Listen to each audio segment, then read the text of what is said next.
നമ്മുടെ രക്ഷിതാവും കർത്താവുമായ യേശുക്രിസ്തുവിന്റെ പരിശുദ്ധ നാമം വാഴ്ത്തപ്പെടുമാറാകട്ടെ. പിന്നെയും നമുക്ക് കർത്താവിന്റെ സന്നിധിയിൽ കടന്നു വരുവാനും വചനം ധ്യാനിപ്പാനും അവിടെ നിന്ന് ഒരു അവസരവും കൂടെ വേർതിരിച്ചതോർത്ത് ദൈവത്തെ സ്തുതിക്കുകയാണ്. കടന്നു വന്നിട്ടുള്ള നിങ്ങളെയെല്ലാം ഞാൻ കർത്താവിന്റെ നാമത്തിൽ വന്ദനം ചെയ്യുന്നു. കഴിഞ്ഞ കുറെ ആഴ്ചകളായി നാം സമാഗമന കൂടാരവുമായി ബന്ധപ്പെടുത്തിയാണ് നമ്മുടെ ചിന്തകൾ മുൻപോട്ട് കൊണ്ടുപോകുന്നത്. കുറെ വർഷങ്ങൾക്ക് മുമ്പ് നമ്മൾ സമാഗമന കൂടാരത്തിന്റെ ഒരു ധ്യാനത്തിലേക്ക് വന്നിരുന്നു.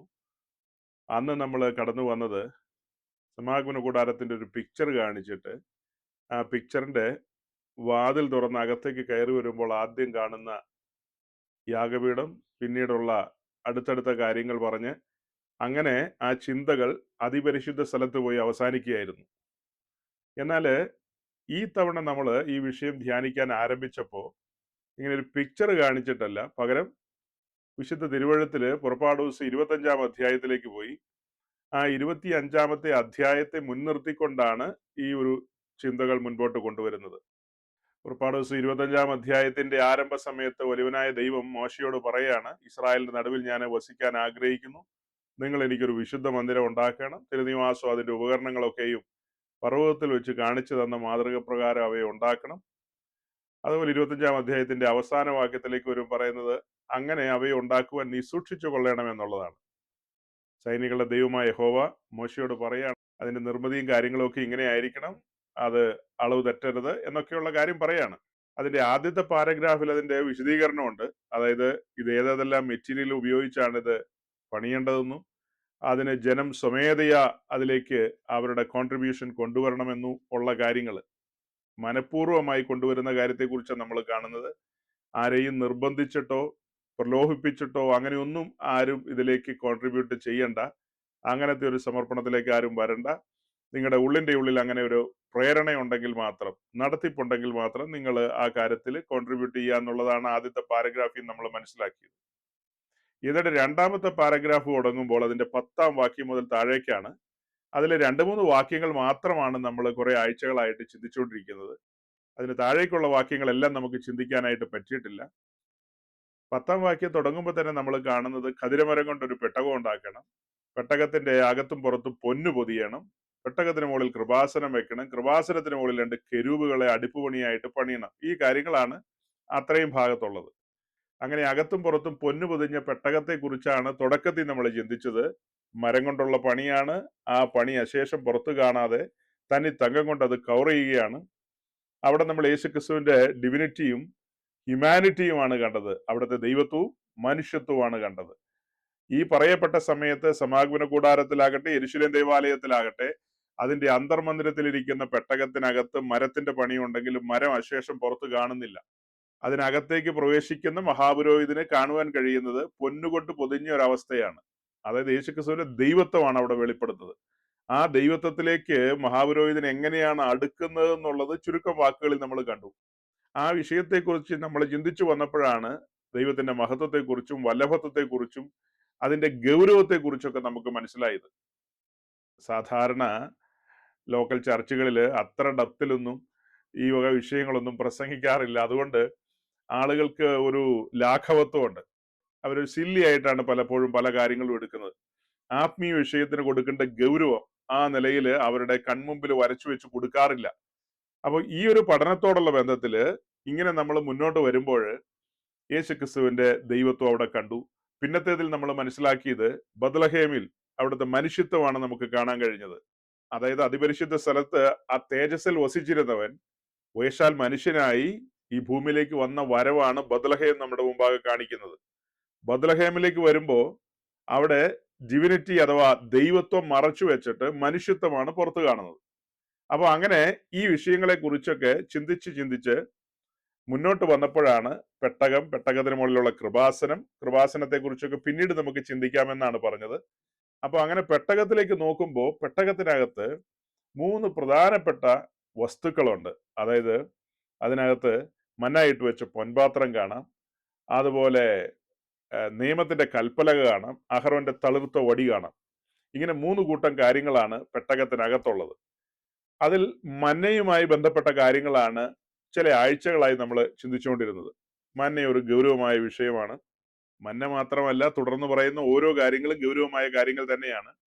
കഴിഞ്ഞുപോയ ആഴ്ചകളിൽ നമ്മൾ മന്നയുമായി ബന്ധപ്പെട്ട് പല കാര്യങ്ങളും ചിന്തിച്ചു. പുറപ്പാട് പുസ്തകം 16 അധ്യായത്തിൽ നിന്ന്, അതുപോലെ സംഖ്യാപുസ്തകം 11 അധ്യായത്തിൽ നിന്ന്, മറ്റു ചില ഇടങ്ങളിൽ നിന്നൊക്കെ നമ്മൾ ഇതുമായി ബന്ധപ്പെട്ട പല കാര്യങ്ങളും ഇങ്ങനെ ചിന്തിച്ച് മുൻപോട്ട് വന്നപ്പോൾ, എന്നാൽ കഴിഞ്ഞ ആഴ്ച വന്നപ്പോൾ നമ്മൾ വിഷയത്തിൽ നിന്ന് അല്പം വഴിമാറി പൊതുവായ പല കാര്യങ്ങളും പറഞ്ഞ്, എന്നാൽ മന്നയുമായി ബന്ധപ്പെട്ട കാര്യങ്ങൾ അതിനകത്ത് നമ്മൾ ചിന്തിച്ചിട്ടുണ്ട്, ഇല്ലാഴുകയില്ല.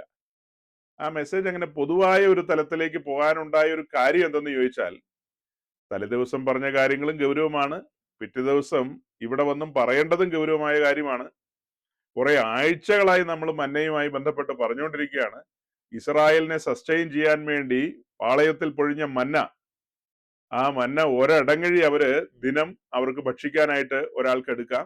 അതുപോലെ ഒരടങ്ങഴി ഒരു പാത്രത്തിൽ തലമുറകൾ കാണേണ്ടതിന് സൂക്ഷിച്ചു വെക്കണമെന്ന് പറഞ്ഞു. ആ ഒരടങ്ങഴിയുമായി ബന്ധപ്പെട്ട് തുടർന്ന് നമ്മൾ പറഞ്ഞ കാര്യങ്ങളുണ്ട്. അത് വളരെ ഗൗരവമായ കാര്യങ്ങളാണ്. അതായത് ഇസ്രായേലിനെ നിലനിർത്താൻ വേണ്ടി സ്വർഗത്തിലെ ദൈവം അവർക്ക് വേണ്ടി പൊഴിച്ചു കൊടുത്ത മന്ന, ആ മന്നായിൽ നമ്മൾ ക്രിസ്തുവിനെയാണല്ലോ കണ്ടത്, അല്ലേ? ആ മന്നായിൽ നമ്മൾ ക്രിസ്തുവിനെയാണ് കണ്ടത്.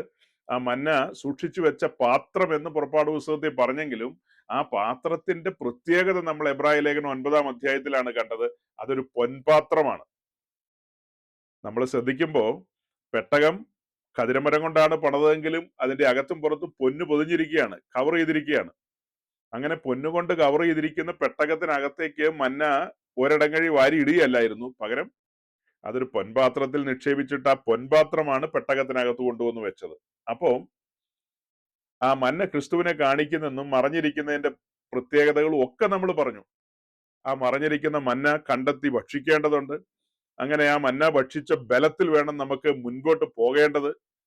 ഈ മന്നായുമായി ബന്ധപ്പെട്ട് നമ്മൾ സങ്കീർത്തനത്തിലും അതുപോലെ നെഹമ്യാവിന്റെ പുസ്തകത്തിൽ നിന്നൊക്കെ കണ്ട കാര്യം, ഈ മന്ന ഭക്ഷിച്ച് മുൻപോട്ട് പോയ അവരിൽ ആരും ബലഹീനരില്ലായിരുന്നു എന്നുള്ളതാണ്. ബലഹീനരില്ലായിരുന്നു, അവർ കരുത്തോടെ മുൻപോട്ട് പോയെന്നുള്ളതാണ്. അവരുടെ ജീവിതത്തിൽ ചില വീഴ്ചകളും മറ്റു കാര്യങ്ങളും ഒക്കെ സംഭവിച്ചത് അത് വേറെ കാര്യങ്ങളുമായി ബന്ധപ്പെടുത്തിയാണ്. ഇത് ദൈവിക വാക്തത്വമാണ്. അവരെ മുൻപോട്ട് നയിക്കുമെന്നുള്ള ദൈവത്തിന്റെ വാക്തത്വം. അതിൻ പ്രകാരം അവരുടെ ആവശ്യത്തിന് വേണ്ടി മന്ന പൊഴിച്ചു കൊടുത്തു. ആ മന്നായിൽ അവർക്ക് നിശ്ചയമായും അക്കരെ എത്താമായിരുന്നു, വാക്തത്വ ദേശത്ത് എത്താം. അങ്ങനെ വാക്തത്വ ദേശത്ത് എത്തിയതിന് ശേഷമുള്ള കാര്യങ്ങൾ പിന്നീട് വേറെയാണ്, അല്ലേ? അങ്ങനെ വാക്തത്വ ദേശത്ത് എത്തിയതിന് ശേഷം എന്ത് ചെയ്യണമെന്നുള്ള കാര്യങ്ങളൊക്കെ പിന്നാലെ അവരെ അറിയിക്കുന്നുണ്ട്. അപ്പം ഈ കാര്യങ്ങളൊക്കെ നമ്മളിങ്ങനെ പറഞ്ഞു പോയപ്പോഴാണ് നമ്മുടെ വാത്സല്യ സഹോദരങ്ങൾ പലരും വേണ്ട വിധത്തിൽ ഈ മന്ന ഭക്ഷിക്കുന്നില്ല, വേണ്ട വിധത്തിൽ ഈ മന്ന ഭക്ഷിക്കുന്നില്ല എന്ന് ഒരു ശുശ്രൂഷകൻ എന്നുള്ള നിലയിൽ എനിക്ക് മനസ്സിലായത് കൊണ്ടാണ് പറഞ്ഞു പറഞ്ഞു പറഞ്ഞു വന്നപ്പോ മെസ്സേജ് ഒരു പൊതുവായ മെസ്സേജായി പോയതും അതിനകത്ത് ചില ഇമോഷണൽ സബ്ജക്ട്സ് ഒക്കെ കടന്നു വന്നിട്ടുണ്ട്, നിശ്ചയമായും ഉണ്ട്. അങ്ങനെയൊക്കെയുള്ള കാര്യങ്ങൾ പറഞ്ഞു പറഞ്ഞാണ് അത് കൊണ്ടുപോയി അവസാനിപ്പിച്ചത്. ആ മെസ്സേജിന് അങ്ങനെ പ്രത്യേകിച്ച് അടുക്കും ചിട്ടയോ സാധാരണ ഒരു മെസ്സേജിന് പറയുന്ന പോലത്തെ ഇൻട്രഡക്ഷനോ കൺക്ലൂഷനോ ഒന്നുമില്ല. ഒരു ഉപദേശി അയാളുടെ ഹൃദയത്തിൽ നിന്ന് വന്ന കാര്യങ്ങൾ ഇങ്ങനെ പങ്കുവെച്ചുകൊണ്ടിരുന്നു. ആ കാരണത്താൽ ആ മെസ്സേജ് അതുപോലെ നമ്മൾ യൂട്യൂബിൽ അപ്ലോഡ് ചെയ്യേണ്ടതാണ്. എന്നാൽ ഈ പറയപ്പെട്ട കാരണത്താൽ അത് അപ്ലോഡ് ചെയ്യാൻ യോഗ്യമല്ലാത്ത നിലയിലായിരുന്നു അതിന്റെ ഒരു സ്ട്രക്ചർ എന്ന് പറയുന്നത്. അതുകൊണ്ട് അത് അപ്ലോഡ് ചെയ്യാനായിട്ട് നമ്മൾ താല്പര്യപ്പെട്ടില്ല. എന്നാൽ പിന്നത്തേതിൽ ഒരു ചിന്ത വന്നു, അതായത് ഒരു നടത്തിപ്പാണത്, അത് അപ്ലോഡ് ചെയ്യാം. അതിനകത്ത് നിന്ന് എന്തെങ്കിലും നുറുങ്ങ് അല്ലെങ്കിൽ എന്തെങ്കിലും ഒരു മന്ന, എന്തെങ്കിലും ഒരു പോഷണം ആരെങ്കിലും കിട്ടുമെങ്കിൽ, നമ്മൾ 1 മണിക്കൂറിൽ കൂടുതൽ സംസാരിച്ചല്ലോ, ആ സംസാരിച്ചതിന്റെ ഏതെങ്കിലും ഭാഗങ്ങൾ പ്രയോജനപ്പെടുമെങ്കിൽ യെസ്, അങ്ങനെ ആയിക്കോട്ടെ എന്ന ചിന്തയിലാണ് പിന്നീട് അത് അപ്ലോഡ് ചെയ്തെങ്കിലും ഞാൻ ഇന്നലെ വൈകിട്ടത്തെ മീറ്റിംഗിൽ പറഞ്ഞതുപോലെ ആരെയും അറിയിച്ചില്ല, ആരോടും പറഞ്ഞില്ല. ആരെങ്കിലും ഒക്കെ തേടി പിടിച്ച് കേൾക്കാൻ താല്പര്യമുള്ളവർ കേട്ടുകൊള്ളട്ടെ എന്ന നിലയിൽ അത് അവിടെ അങ്ങ് ഇട്ടു. അതായത് അതിന് വലിയ ഗൗരവമൊന്നും കൊടുക്കാതെ, പബ്ലിസിറ്റി ഒന്നും കൊടുക്കാതെ അത് അപ്ലോഡ് ചെയ്തിട്ട് നമ്മൾ തിരിഞ്ഞു നോക്കിയില്ല, അത് അങ്ങനെ അവിടെ കിടക്കട്ടെ എന്ന് വെച്ചു.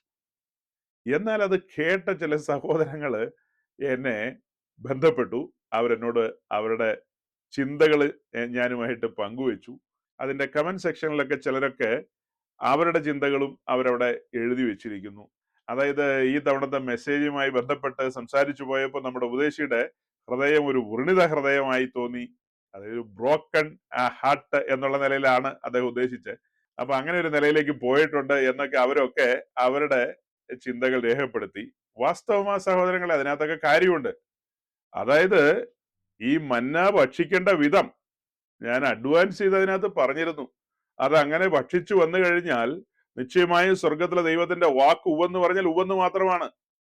അവിടെ നിന്ന് വാക്ക് പറഞ്ഞാൽ വാക്കാണ്. അത് ഭക്ഷിച്ചാൽ അതുപോലത്തെ കരുത്തായിരിക്കും ലഭിക്കുന്നത്. കാരിരുമ്പിന്റെ കരുത്തായിരിക്കും.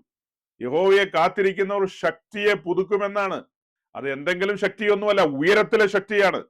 ആ ശക്തിയെ പുതുക്കിക്കൊണ്ട് അവർ കഴുകന്മാരെ പോലെ ചിറകടിച്ചു നിൽക്കും. കഴുകന്മാരെ പോലെ ചിറകടിച്ചു നിൽക്കും.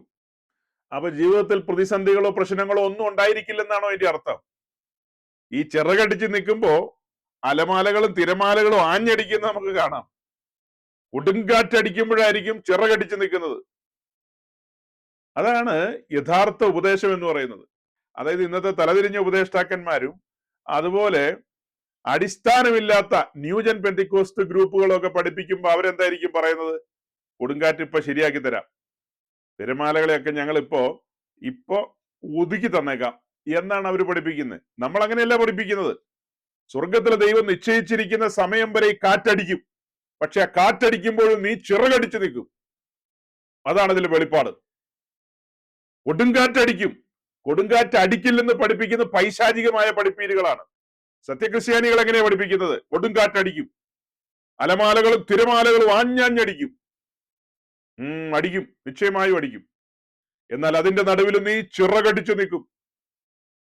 നിന്നെ കുലുങ്ങാൻ അവിടെ നിന്ന് സമ്മതിക്കില്ല. ചിറകടിച്ചു നിൽക്കും.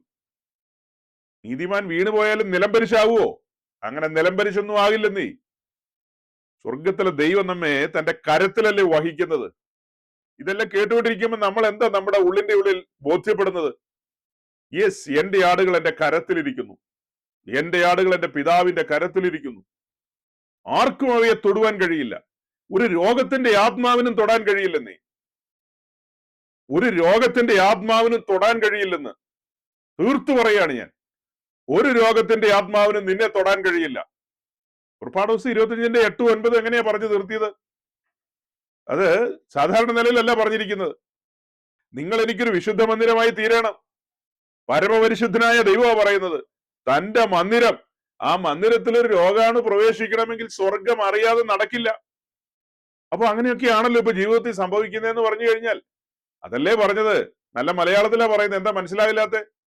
അത് സ്വർഗത്തിലെ ദൈവം അറിയാതെയല്ല, സൃഷ്ടാവ് അറിയാതെയല്ലെന്ന് ഈ പറഞ്ഞ കാര്യങ്ങളൊക്കെ നമ്മെ അഫക്ട് ചെയ്യുന്നത്. ഈ പറഞ്ഞ സംഭവങ്ങളൊക്കെ വിവിധ നിലകളിൽ നമ്മുടെ ചുറ്റും വട്ടമിട്ട് നിൽക്കുന്നുണ്ട്. യെസ്, സ്വർഗം അറിഞ്ഞു തന്നെയാ. അപ്പൊ ദൈവം അങ്ങനെയൊക്കെ ചെയ്യുമെന്ന് ചോദിച്ചാൽ, അതല്ലേ പറഞ്ഞത്? പരിശോധനകളുണ്ട് ക്രിസ്തീയ ജീവിതത്തിൽ, പരീക്ഷകൾ അനുവദിക്കും.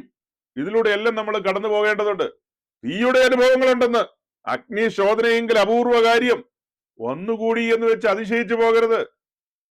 നിന്റെ തലയിലെ ഒരു തലമുടിനാര് കൊഴിയുന്നുണ്ടെങ്കിൽ സൃഷ്ടാവ് അറിയുന്നുണ്ട്.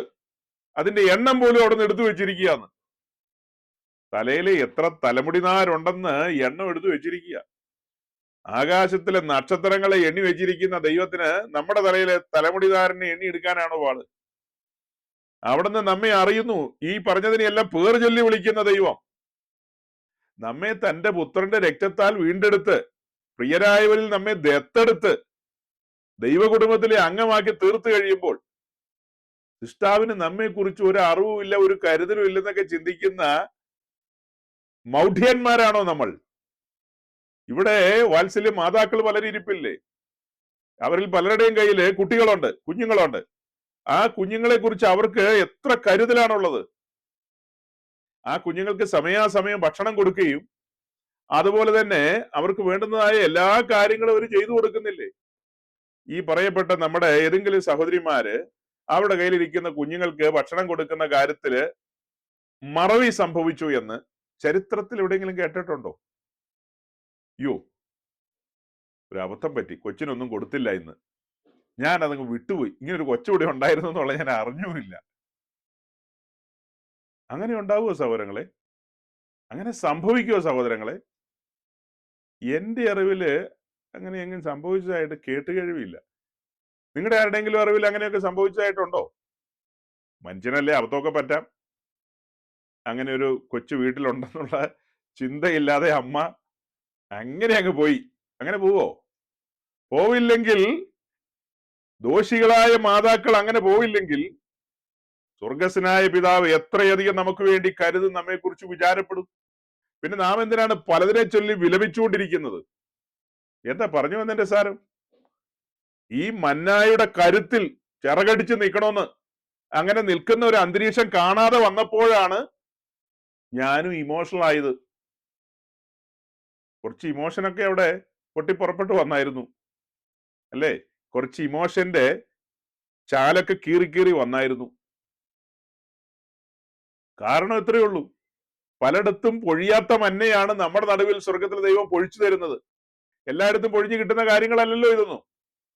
അപ്പൊ അങ്ങനെ കിട്ടിയ കാര്യങ്ങളില് ലോട്ടറി അടിച്ച പോലെ പരിഗണിക്കണം.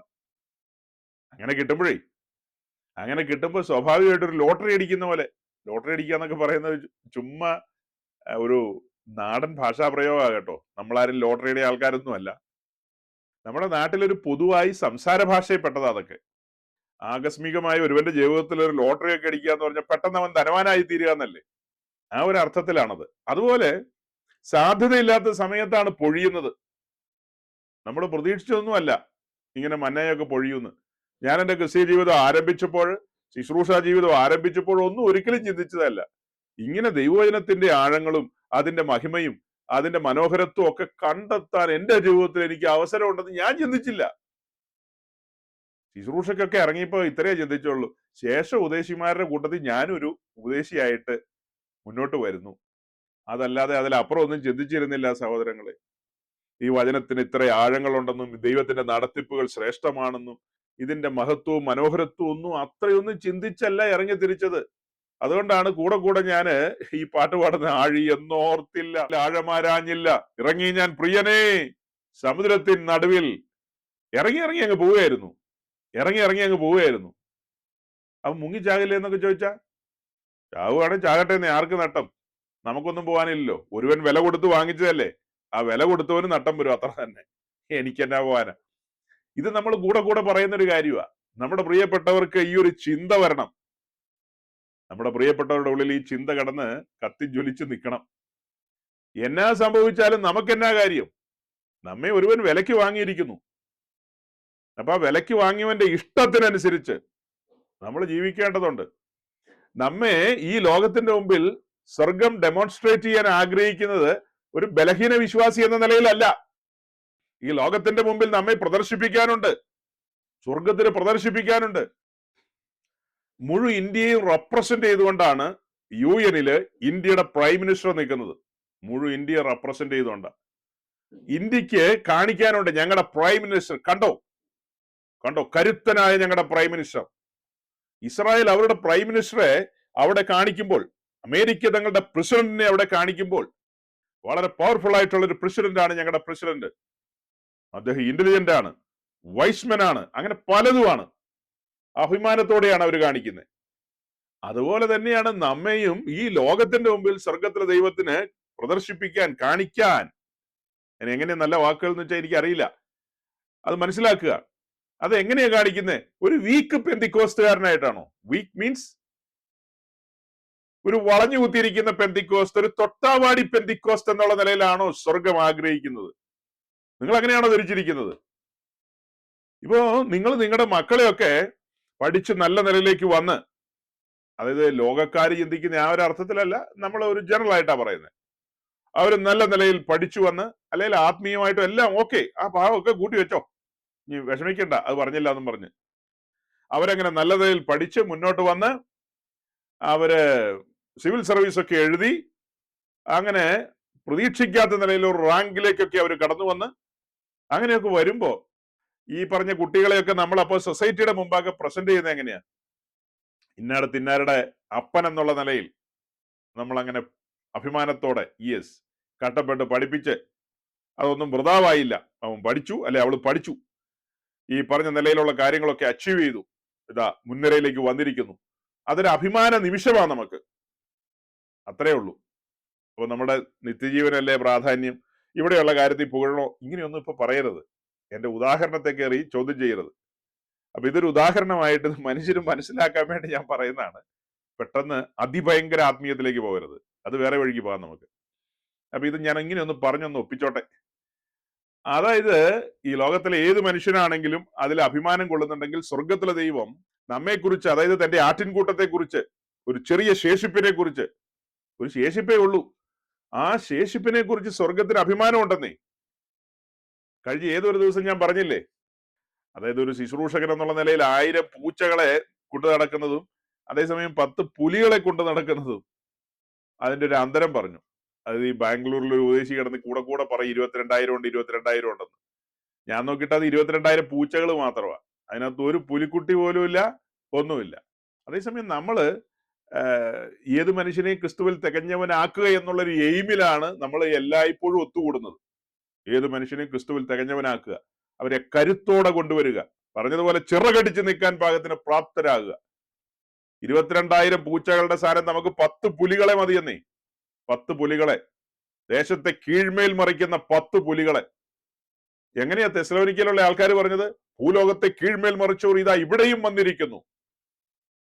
പൂച്ച വിചാരിച്ചാൽ ഒന്നും നടക്കില്ലെന്നേ, പുലി വിചാരിച്ച പലതും നടക്കും. അപ്പം ഭൂലോകത്തെ കീഴ്മേൽ മറിച്ചവർ, ആ ഒരു നിലയിലേക്ക് നമ്മൾ എത്തിച്ചേരണമെങ്കിൽ നമ്മുടെ ഈ ലേസി ആയിട്ടുള്ള ക്യാരക്ടറൊക്കെ മാറ്റണം, ആ സ്വഭാവമൊക്കെ മാറ്റണം. ഒരു സമയത്തെ നമ്മുടെ സബ്ജക്റ്റുമായിട്ട് ബന്ധമില്ലാത്തൊരു കാര്യം പറയാൻ ഒരു നിയോഗം വരുന്നു. എന്തെന്ന് ചോദിച്ചാല്, ഒരിക്കൽ ഒരു ഉപദേശി സങ്കടപൂർവ്വം എന്നോട് പറഞ്ഞു, അതായത് തന്റെ വിശ്വാസികളിൽ പലരും സഭായോഗത്തിൽ വന്ന് കോട്ടുവായി ഇട്ടുകൊണ്ടിരിക്കാറുണ്ട്. കോട്ടുവായി ഒക്കെ ഇടയ്ക്ക് ഇട്ടുകൊണ്ടിരിക്കുക, അവർ ക്ഷീണിതരായി കാണുന്നു ഭയങ്കരമായിട്ട്. അതുകൊണ്ട് ഞാൻ അവരുമായിട്ട് കമ്മ്യൂണിക്കേറ്റ് ചെയ്യുന്ന കാര്യങ്ങൾ അവർക്ക് റിസീവ് ചെയ്യാനായിട്ട് കഴിയുന്നില്ല.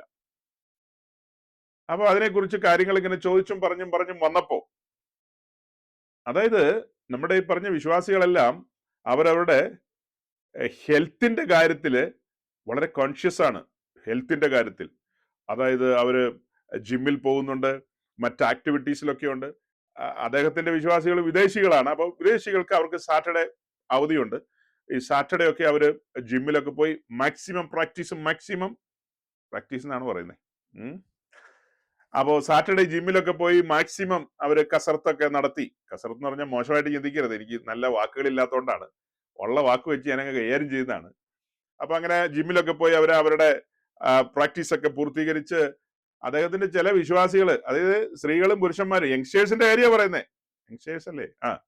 അതായത് വലിയ പ്രായമില്ലാത്ത അദ്ദേഹത്തിന്റെ വിശ്വാസികളുടെ കാര്യമാണ് പറയുന്നത്. അതിനകത്ത് സ്ത്രീയും ഉണ്ട്, പുരുഷനും ഒക്കെ ഉണ്ട്. അപ്പം ജിമ്മിലെ ആ സാധനം ഉണ്ടല്ലോ, ആ കോലൊക്കെ എടുത്ത് പൊക്കി പിടിച്ചോണ്ട് നിൽക്കുന്നത്, കോലും ആ ഇടിക്കട്ടയൊക്കെ ഉണ്ടല്ലോ, ഒക്കെ ഇങ്ങനെ പൊക്കി പിടിച്ചോണ്ട് നിൽക്കുന്നതൊക്കെ പുള്ളിക്കാരി സെൽഫി എടുക്കും. സെൽഫിയാണോ, ഫോട്ടോ എടുക്കും. അതൊക്കെ പുള്ളിക്കാരി ഫോട്ടോ എടുക്കും. എടുക്കുക എന്ന് പറഞ്ഞാൽ വല്ലവരെ കൊണ്ട് എടുപ്പിക്കുന്നതായിരിക്കും. അങ്ങനെ ഈ ഭയങ്കര സാധനമൊക്കെ പൊക്കി പിടിച്ചോണ്ടിരിക്കുന്നതൊക്കെ സ്റ്റാറ്റസ് ആയിട്ടൊക്കെ ഇടാറുണ്ട്. സ്റ്റാറ്റസ് ആയിട്ടൊക്കെ വേർത്ത് കുളിച്ച് നിൽക്കുന്ന ഫോട്ടോയൊക്കെ, കുഞ്ഞന്നാമ വേർത്ത് കുളിച്ച് നിൽക്കുന്ന ഫോട്ടോയൊക്കെ സ്റ്റാറ്റസ് ഒക്കെ ആയിട്ട് ഇടും. അതിനൊന്നും കുഴപ്പമില്ല. നിങ്ങൾ എന്നാ സ്റ്റാറ്റസ് ഇട്ടാലും എനിക്ക് വിരോധമില്ല. സ്റ്റാറ്റസ് ഇടാൻ മേലാന്ന് ഇന്ത്യൻ പീനൽ കോഡിലൊന്നും എഴുതി വെച്ചിട്ടില്ല. പക്ഷെ അങ്ങനെ സ്റ്റാറ്റസ് ഒക്കെ ഇട്ടിട്ട് സാറ്റർഡേ വന്നിരുന്ന് കോട്ടുവായി ഇടുക എന്ന് പറഞ്ഞാലോ? അപ്പൊ അതിന്റെ റീസൺ എന്തെന്ന് ചോദിച്ചു കഴിഞ്ഞാൽ, തലേദിവസമൊക്കെ ഇത്തിരി ഓവറായിട്ട് എക്സസൈസ് ചെയ്തു, അങ്ങനെ ഈ പറഞ്ഞ സാധനങ്ങളൊക്കെ ലിഫ്റ്റ് ചെയ്തും ഒക്കെ ആയിട്ട് അങ്ങ് ക്ഷീണിച്ചു പോയി. ആ ക്ഷീണം എല്ലാം ഇറക്കി വെക്കുന്നത് സൺഡേയിലാണോ? എന്താ വിചാരിച്ചേ കുഞ്ഞെ? അത്യുന്നതനായ ദൈവത്തിന്റെ സന്നിധിയിലേക്ക് വരുന്ന വരവെന്ന് പറഞ്ഞാൽ ഭയത്തോടും വിറയലോടുമാണ് ഇസ്രായേൽ കടന്നു വന്നത്. 2 സങ്കീർത്തനം 11 വാക്യം വായിച്ചേ. Psalms chapter 2 verse 11.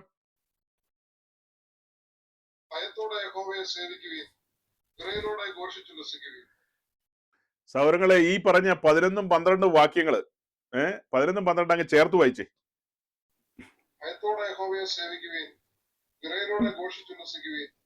അവൻ കോപിച്ചിട്ട് നിങ്ങൾ വഴിയിൽ വെച്ച് നശിക്കാതിരിക്കുവാൻ മുഖത്തെ ചുംബിക്കുവിൻ. അവന്റെ കോപം ക്ഷണത്തിൽ ജ്വലിക്കും. അവനെ ശരണം പ്രാപിക്കുന്നവരൊക്കെ ഭാഗ്യവാന്മാർ. ഈ 2 സങ്കീർത്തനത്തിന്റെ 11 12 വാക്യങ്ങളെ മുൻനിർത്തിക്കൊണ്ട് ഞാനൊരു ചോദ്യം ചോദിച്ചാൽ, അതായത് ഇതിന്റെ ഒരു കോണ്ടസ്റ്റ്, ഇത് ഏത് പീരീഡിൽ എപ്പോ സംഭവിക്കുന്ന, എങ്ങനെ സംഭവിക്കുന്ന കാര്യമായിട്ടാണ് സഹോദരങ്ങൾ മനസ്സിലാക്കിയിരിക്കുന്നത്? ഈ പറഞ്ഞ ആ വാക്യത്തിനൊരു പ്രസക്തിയുണ്ട്. അത് എപ്പോ സംഭവിക്കുന്ന, എങ്ങനെ സംഭവിക്കുന്ന, നമ്മളത് നമ്മുടേതായ രീതിയിൽ വ്യാഖ്യാനിക്കുകയൊക്കെ ചെയ്യും, അത് വേറെ കാര്യം. പക്ഷേ ഇതിനൊരു ജനറൽ ആയിട്ട് പറഞ്ഞു കഴിഞ്ഞാൽ അത് സംഭവിക്കുന്ന ഒരു പശ്ചാത്തലമുണ്ട്. ആ കോണ്ടസ്റ്റ് അത് നിങ്ങൾ എങ്ങനെയാ മനസ്സിലാക്കിയിരിക്കുന്നു ഒന്ന് പറഞ്ഞു.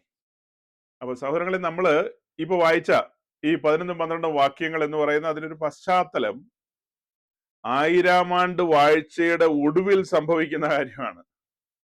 ഇമ്മീഡിയറ്റ് ആയിട്ട് ഇപ്പൊ സംഭവിക്കുന്ന കാര്യങ്ങളല്ല. അതായത് ഉടനടി സംഭവിക്കുന്ന കാര്യത്തെ കുറിച്ച് ചോദിച്ചാൽ നമുക്ക് എന്താ പറയാനുള്ളത്?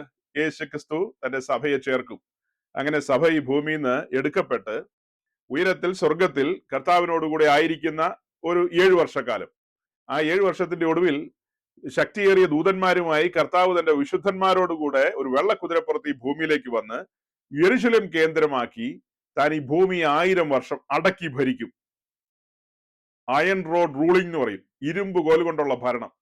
അങ്ങനെ ആ 1000 ആണ്ട് വാഴ്ചയിലേക്ക് പ്രവേശിക്കുമ്പോൾ, അഥവാ സഹസ്രാബ്ദ യുഗം ആരംഭിക്കുകയാണ്. അങ്ങനെ ആ ഭരണക്രമത്തിലേക്ക് പ്രവേശിക്കുന്ന സമയത്ത് സൈത്താനെ ചങ്ങലക്കിടും, സാത്താനെ ബന്ധിക്കും, 1000 വർഷത്തേക്ക് ചങ്ങലക്കിടും. എന്നാൽ ഈ 1000 വർഷത്തിന്റെ ഒടുവിൽ സാത്താനെ അഴിച്ചുവിടും. ഈ കഴിഞ്ഞ ദിവസം ഒരു സഹോദരൻ എന്നോട് ചോദിച്ചു, നമ്മുടെ വാത്സല്യ സഹോദരൻ വെളിപ്പാട് ദിവസം 20-ാം അധ്യായത്തിൽ നിന്ന് ഒരു ചോദ്യം ചോദിച്ചു. വെളിപ്പാട് ദിവസം 20-ാം അധ്യായത്തിന്റെ 7 മുതൽ 10-ാം വാക്യം വരെയുള്ള ആ ഒരു പാരഗ്രാഫിൽ നിന്നാണ് അദ്ദേഹം ചോദിച്ചത്. അതായത് ഈ പറയപ്പെട്ട സമയത്ത് അവർ ഭൂമിയിൽ പരക്കെ ചെന്ന് വിശുദ്ധന്മാരുടെ പാളയത്തെയും പ്രിയ നഗരത്തെയും വളയും. എന്നാൽ ആകാശത്ത് നിന്ന് തീ ഇറങ്ങി അവരെ ദഹിപ്പിച്ചു കളയും. അവരെ വഞ്ചിച്ച പിശാചിനെ മൃഗവും കള്ളപ്രവാചകനും കിടക്കുന്ന ഗന്ധക തീപ്പൊയ്കയിലേക്ക് തള്ളിയിടും. അങ്ങനെയാണ് അവിടെ കാണുന്നത്. 7-ാം വാക്യം തുടങ്ങുന്നത്, 1000 ആണ്ട് കഴിയുമ്പോഴോ സാത്താനെ തടവിൽ നിന്ന് അഴിച്ചുവിടും. അവൻ ഭൂമിയുടെ 4 ദിക്കിലുമുള്ള ജാതികളിൽ നിന്ന്, നേഷൻസിൽ നിന്ന്, അല്ലെ, ജാതികളിൽ നിന്ന് സംഖ്യയിൽ കടപ്പുറത്ത് മണൽ പോലെയുള്ള ഗോഗ് മാഗോഗ് എന്നിവരെ യുദ്ധത്തിനായി കൂട്ടിച്ചേർക്കേണ്ടതിന് വശീകരിക്കാൻ പുറപ്പെടും. അവർ ഭൂമിയിൽ പരക്കെ ചെന്ന് വിശുദ്ധന്മാരുടെ പാളയത്തെയും പ്രിയ നഗരത്തെയും വളയും. വിശുദ്ധന്മാരുടെ പാളയത്തെയും പ്രിയ നഗരത്തെയും വളയും എന്ന് പറയുമ്പോൾ യെരുശലേമുമായി ബന്ധപ്പെടുത്തിയാണ് ആ കാര്യം പറയുന്നത്. ആ സഹോദരന്റെ ചോദ്യം എന്ന് പറയുന്നത് ഇത്രയേ ഉള്ളൂ: സഭ എടുക്കപ്പെട്ട് കഴിയുമ്പോൾ പിന്നെ ഇവിടെ എതിർ ക്രിസ്തുവിന്റെ ഭരണമാണ്. അത് കഴിഞ്ഞിട്ട് ഈ പറഞ്ഞ രീതിയിൽ കർത്താവ് തന്റെ വിശുദ്ധന്മാരുമായി ഭൂമിയിലേക്ക് മടങ്ങി വന്ന് ഇവിടെ തന്റെ ഭരണം ആരംഭിക്കുകയാണ്. അങ്ങനെ ആ ഭരണം ആരംഭിക്കുന്ന സമയത്ത് ഈ ഭൂമിയിലുള്ള മനുഷ്യരുടെ അവസ്ഥ എന്താണ്, അല്ലെങ്കിൽ വീണ്ടെടുക്കപ്പെട്ട ദൈവജനത്തോടുള്ള ബന്ധത്തിൽ അവരുടെ അവസ്ഥ എങ്ങനെയാണ്, ഇങ്ങനെയൊക്കെയുള്ള ഒത്തിരി ചോദ്യങ്ങളുണ്ട് അതിനകത്ത്. അപ്പൊ ആ ചോദ്യങ്ങളോടുള്ള ബന്ധത്തിൽ ഞാൻ മറുപടി പറഞ്ഞു. അതായത് മത്തായിയുടെ സുവിശേഷം 25-ാം അധ്യായത്തിന്റെ 31 മുതൽ അതിന്റെ അവസാനം വരെയുള്ള ഒരു നീണ്ട പാരഗ്രാഫ്, ആ ഒരു പാരഗ്രാഫിനെ മുൻനിർത്തിക്കൊണ്ട് നമ്മൾ മുൻകാലത്ത് ചില പ്രസംഗങ്ങൾ ചെയ്തിട്ടുണ്ട്. ആ പ്രസംഗങ്ങൾ യൂട്യൂബിലുണ്ട്. അതിനകത്ത് ഇങ്ങനെയുള്ള കാര്യങ്ങളെ വിശദീകരിക്കുന്നുണ്ട്. ഇപ്പോ എനിക്ക് ഈ ഫോണിലൂടെ പറഞ്ഞു തരാവുന്നതിന് പരിമിതികളുണ്ട് എന്ന് പറയാനിടയായി. അതായത് ആ മെസ്സേജിൽ നമ്മൾ വിശദമായി കാര്യങ്ങളെ പറഞ്ഞിരുന്നു. മത്തായിയുടെ സുവിശേഷം 25-ാം അധ്യായത്തിന്റെ 31 മുതൽ താഴേക്കുള്ള ഭാഗങ്ങളുടെ വിശദീകരണം പറയുന്നതിന് മുൻപ് മറ്റൊരു മെസ്സേജിൽ നമ്മൾ 25-ാം അധ്യായത്തിന്റെ തുടക്കം മുതലുള്ള കാര്യങ്ങളെ പറഞ്ഞിരുന്നു. 10 കന്യകമാരുമായി ബന്ധപ്പെട്ട കാര്യങ്ങൾ. ആ 10 കന്യകമാരുമായി ബന്ധപ്പെട്ട കാര്യങ്ങൾ വിശദീകരിച്ചപ്പോൾ പൊതുവായുള്ള ഒരു ടീച്ചിങ് അനുസരിച്ച് അതിൽ ബുദ്ധിയുള്ള കന്യകമാരെന്ന് പറയുന്നതാണ് ദൈവസഭ എന്നുള്ള ഒരു ടീച്ചിങ് കിടപ്പുണ്ട്. അതാണ് മെജോറിറ്റി പാസ്റ്റേഴ്സും അല്ലെങ്കിൽ ക്രൈസ്തവ ലോകം അതാണ് ചിന്തിക്കുകയും പഠിക്കുകയും ചെയ്തിരിക്കുന്നത്. അവിടെ പറയുന്ന ബുദ്ധിയില്ലാത്ത കന്യകമാരും ബുദ്ധിയുള്ള കന്യകമാരും അതെല്ലാം സഭയുമായി ബന്ധപ്പെട്ട കാര്യങ്ങളല്ല, ഇസ്രായേലുമായി ബന്ധപ്പെട്ട കാര്യങ്ങളാണെന്നൊക്കെ നമ്മൾ പറയായിരുന്നു. അങ്ങനെ പറഞ്ഞ് താഴേക്ക് വന്നപ്പോഴാണ് ഈ വിശദീകരണത്തിലേക്ക് വന്നത്. അങ്ങനെ വിശദീകരണത്തിലേക്ക് വന്നപ്പോഴാണ് ഭൂമിയിലുള്ള സകല രാഷ്ട്രങ്ങളെയും കർത്താവ് തന്റെ തേജസ്സിന്റെ സിംഹാസനത്തിന് മുമ്പാകെ കൂട്ടി ഒരു കൂട്ടത്തെ ഇടത്തും ഒരു കൂട്ടത്തെ വലത്തും നിർത്തി. ഇടത്തുള്ളവരെ ശപിക്കപ്പെട്ടവരെ എന്ന് വിളിച്ച് തള്ളിക്കളഞ്ഞു, വലത്തുള്ളവരെ പിതാവിനാൽ അനുഗ്രഹിക്കപ്പെട്ടവരെ കർത്താവിന്റെ രാജ്യത്തിലേക്ക് നിങ്ങൾക്ക് പ്രവേശനം ലഭിച്ചിരിക്കുന്നു എന്നുള്ള കാര്യമൊക്കെ പറഞ്ഞ് 1000-ാം ആണ്ട് വാഴ്ചയിലേക്ക് അവർക്ക് ഗ്രീൻ സിഗ്നൽ കൊടുത്തു കടത്തിവിട്ടു. അപ്പൊ അങ്ങനെ ഈ കടന്നു വന്ന ആളുകൾ, അതായത് ഈ ഭൂമിയിൽ നിലവിലുള്ള ആളുകൾ, ഇവിടെയുള്ള ആളുകളെ ഒക്കെ തന്നെ വെച്ചുകൊണ്ടാണ് ലോകത്തിന്റെ ഭരണക്രമം കാര്യങ്ങൾ കൊണ്ടുപോകുന്നത്. ഈ ഭരണത്തിന്റെ ചുക്കാൻ പിടിക്കുന്നു, ഗവൺമെന്റിനെ നിയന്ത്രിക്കുന്നു എല്ലാം ഇസ്രായേൽ ആയിരിക്കും. എന്നാൽ ഓരോ പ്രൊവിൻസുകളെ റൂൾ ചെയ്യാനായിട്ട് അതാത് ഇടങ്ങളിൽ നിന്ന് ആളുകളെ ആക്കിയിട്ടുണ്ട്. അങ്ങനെ ആക്കിയിട്ടുള്ള ആളുകളെല്ലാം പാപത്തിൽ നിന്ന് പൂർണ്ണ മുക്തരാണോ എന്ന് ചോദിച്ചാൽ അങ്ങനെയല്ല. ഈ സമയത്ത് അവരെ പ്രചോദിപ്പിക്കാൻ പാകത്തിന് ശിക്ഷാനില്ല, സാത്താനെ ചങ്ങലക്കിട്ടിരിക്കുകയാണ്. അതുകൊണ്ട് അവരുടെ തനിക്കുണം വെളിപ്പെടില്ല. അവർ നിശബ്ദമായി അങ്ങനെ മുന്നോട്ട് പോകുന്നു എന്ന് മാത്രം. എന്നാൽ ഇപ്പൊ വായിച്ചതിന് പ്രകാരമുള്ള ഈ അവസാന സമയത്ത് സാത്താനെ അഴിച്ചുവിടും. സാത്താനെ അഴിച്ചുവിടുമ്പോൾ പിന്നീട് അവരിലുള്ള ആ പാപ സ്വഭാവം വർക്ക് ചെയ്യാൻ തുടങ്ങും. അങ്ങനെ അവരിലെ പാപ സ്വഭാവം വർക്ക് ചെയ്യാൻ തുടങ്ങുമ്പോൾ കുഞ്ഞാടിന്റെ രാജത്വത്തിനെതിരെ അവര് എതിർത്ത് നിൽക്കും. അവര് കർത്താവിനോടും കർത്താവിന്റെ ഗവൺമെന്റിനോടും മത്സരിക്കും, പോരടിച്ചു നിൽക്കും. അങ്ങനെ പോരടിച്ചു നിൽക്കുമ്പോഴാണ് ഇവിടെ പ്രവാചക സ്ഥലത്തിൽ എഴുതി വെച്ചിരിക്കുന്നത്. സങ്കീർത്തനം 2:11 എന്താ നമ്മൾ കണ്ടത്? ഭയത്തോടെ യഹോവയെ സേവിപ്പിൻ, വിറയലോടെ അവനെ ഘോഷിച്ചുല്ലസിപ്പിൻ. ഭയത്തോടെ സേവിപ്പിൻ. ആ ഭയം അവർക്ക് നഷ്ടപ്പെട്ടിരിക്കുന്നു. അവർ എന്തിനും പോകുന്ന നിലയിലേക്ക് വന്നിരിക്കുകയാണ്. അവിടെയാണ് അവർക്ക് മുന്നറിയിപ്പ് കൊടുക്കുന്നത്. ഭയത്തോടെ യഹോവയെ സേവിപ്പിൻ, വിറയലോടെ അവനെ ഘോഷിപ്പിൻ എന്ന് പറയുന്നത്. എന്നിട്ടാ പറയുന്നത്, നീ വഴിയിൽ നശിച്ചു പോകാതിരിക്കേണ്ടതിന് പുത്രന്റെ പാദം ചുംബിച്ചോളാൻ പറയുന്നത്. യേശുക്രിസ്തുവിന്റെ ഭരണത്തിന് കീഴ്പ്പെട്ടിരുന്നോളാനാണ് അതിന്റെ അർത്ഥം. പാദം ചുംബിച്ചോ എന്ന് പറയുമ്പോ പാദപീഠത്തിൽ അമർന്നിരുന്നോണം. വാ തുറന്നു പോകരുത്, മിണ്ടി പോകരുത്. നിന്നെ തീക്കകത്തേക്ക് വലിച്ചെറിയേണ്ടതായിരുന്നു. 1000 ആണ്ട് വാഴ്ചയിൽ നിനക്ക് ഒരു ഗ്രേസ് മാർക്ക് ലഭിച്ച് കയറി വന്നിരിക്കുന്ന, അതിനുള്ള യോഗ്യത ഉണ്ടായിട്ടൊന്നും അല്ലല്ലോ. അതിനൊരു അവസരം കിട്ടിയപ്പോ നെഗളിക്കല്ലേ. അതാണ് അവിടുത്തെ കോണ്ടസ്റ്റ്. അപ്പൊ പ്രസംഗം വഴിമാറി പോകുന്നുണ്ടോ? ഞാൻ നേരെ തിരിച്ചു വരിക, ജിംനേഷ്യത്തിലേക്ക് വരിക. അപ്പൊ കോട്ടുവായിടുന്ന വിശുദ്ധന്മാരോടും ക്ഷീണിതരായി നടുവിന് കൈ കൊടുത്തിരിക്കുന്ന ശോശാമിയോടും അറിയാമയോടും നമുക്ക് പറയാനുള്ളത് എന്താ? സാറ്റർഡേ ഉള്ള പരിപാടി ഇത്തിരി കുറയ്ക്കുവാണെങ്കിൽ നല്ലതായിരിക്കും. എനിക്ക് തോന്നുന്നത് അതാ. അവരാരെങ്കിലും നമ്മുടെ പ്രസംഗം കേൾക്കുമെന്ന് ചോദിച്ചാൽ എനിക്കറിയില്ല. അവരുടെ ഉദ്ദേശി എങ്ങാനും കേൾക്കുകയാണെങ്കിൽ കേട്ടിട്ട് അവരോട് പറഞ്ഞു കൊടുക്കുവാണെങ്കിൽ കൊടുക്കട്ടെ. നമ്മുടെ ഒരു പാസ്റ്റർ ഇങ്ങനെ പ്രസംഗിച്ചായിരുന്നു കേട്ടോ. നിങ്ങൾ ആ പ്രസംഗം കേൾക്കുകയാണെങ്കിൽ നിങ്ങൾക്ക് ഒരു 1000 കിലോയുടെ ആ സാധനം എടുത്ത് പൊക്കുന്നതിന്റെ അത്രയും ഒരു ഉപകാരം കിട്ടും, ഗുണം കിട്ടും എന്നൊക്കെ ചിലപ്പോൾ പറഞ്ഞു കൊടുക്കുമായിരിക്കും. അപ്പൊ ഇത്രയേ ഉള്ളൂ. അത്യുന്നതനായ ദൈവത്തിന്റെ സന്നിധിയിലേക്ക് നമ്മൾ വരുന്നത് തിരുമുൽ കാഴ്ചയുമായിട്ടായിരിക്കണം. അർപ്പണത്തിന് വേണ്ടിയാ കടന്നു വരുന്നത്. എത്ര 1000 വട്ടം പറഞ്ഞിരിക്കുന്നു. തേജോമയനായ ദൈവത്തിന്റെ സന്നിധിയിൽ വെറും കയ്യാലെ വരരുത്. വിശുദ്ധിയോടും വെടിപ്പോടും കടന്നു വരണം, ഒരുക്കത്തോടെ കടന്നു വരണം. വന്നില്ലെങ്കിലോ വരാതിരിക്കുന്നതാണ് ഏറ്റവും നല്ലത്. വന്നിട്ട് ശാപം ഏറ്റുവാങ്ങണോ, ദൈവകോപം ഏറ്റുവാങ്ങണോ? വരുമ്പോ എങ്ങനെ വരണം? അകം കത്തണം. ആ ഫർവൻ ലവ് അകത്ത് കത്തണം, കത്തി ജ്വലിച്ചു നിൽക്കണം. അങ്ങനെ കത്തണമെങ്കിൽ എന്ത് ചെയ്യണം? അങ്ങനെ കത്തണമെങ്കിൽ നമ്മൾ എന്ത് ചെയ്യണം? ചുമ്മാ കത്തുവോ? കത്തണമെങ്കിൽ പ്രഭാതത്തിൽ വിറകിട്ട് കൊടുത്തുകൊണ്ടിരിക്കണമെന്നേ. അങ്ങനെയല്ലേ വായിക്കുന്നത്? അങ്ങനെ കത്തണമെങ്കിൽ പ്രഭാതത്തിൽ വിറകിട്ട് കൊടുത്തുകൊണ്ടിരിക്കണം. യാഗപീഠത്തിൽ തീ കെട്ടുപോകരുതെന്നേ.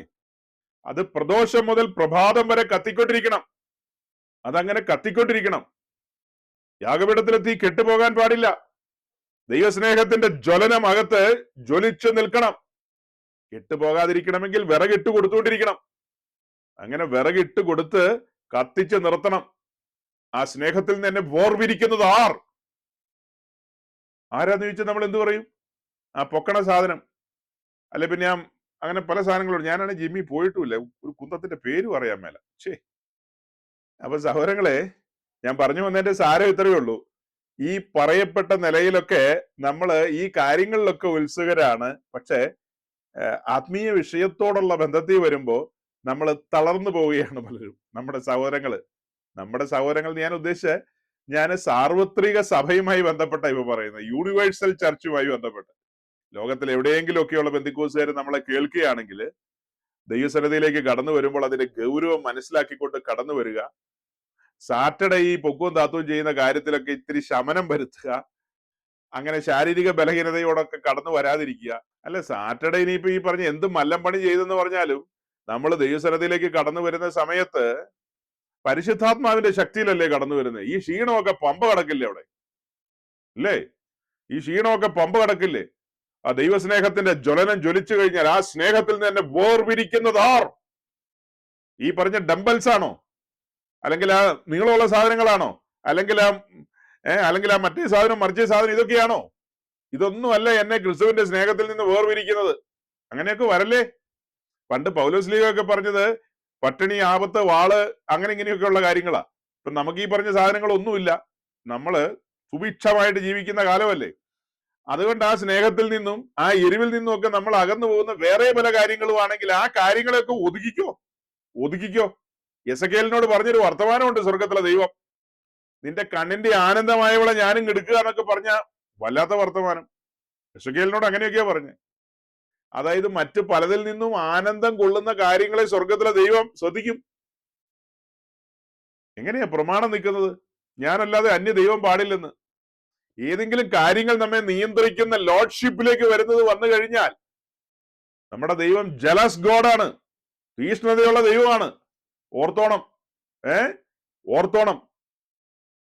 എന്നേക്കാൾ അധികം അപ്പനെയോ അമ്മയോ ഭാര്യ എന്നൊക്കെ പറഞ്ഞ് വാക്യമുണ്ട്. അതൊന്നും ഇപ്പൊ എല്ലായിടത്തും അപ്ലൈ ചെയ്യാൻ പറ്റുന്ന വാക്യമല്ല.